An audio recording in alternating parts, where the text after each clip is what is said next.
nata karon dinhi sa barangay Pungol, Sibugay, Sitio Manzanitas para magpatilaw sa atong produkto sa Yes to Health.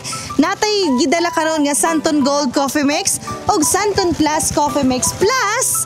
Tungod kay hilig ta mga katropa, mga Pinoy, dapat yun nga naa jud tay pan, diba? Mutuslo jud tag pan. So nagdala tag pan, magpatilaw tag kape, tapos tay pan, diba? Masarap. Anindot sa panlasa, indot sa aroma. Nami. Nangapi ba kita balan baga. Dako o kayuhan sa inyong panglawas. Wala ni say acid nga inyo matagamtaman nga mag-aslum ang inyong kuto-kuto. Wow, magwapa na kita ani. Bisa gidara na ta. Lami jud siya. Kadi siya lami kayo. Super creamy. Lami.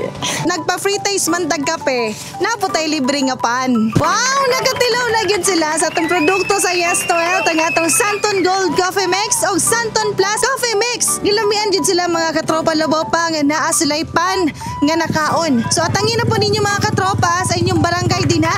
Basig ka muna po ang makatilaw sa atong produkto sa Yes to Health. Mapalit sa mga butika nationwide.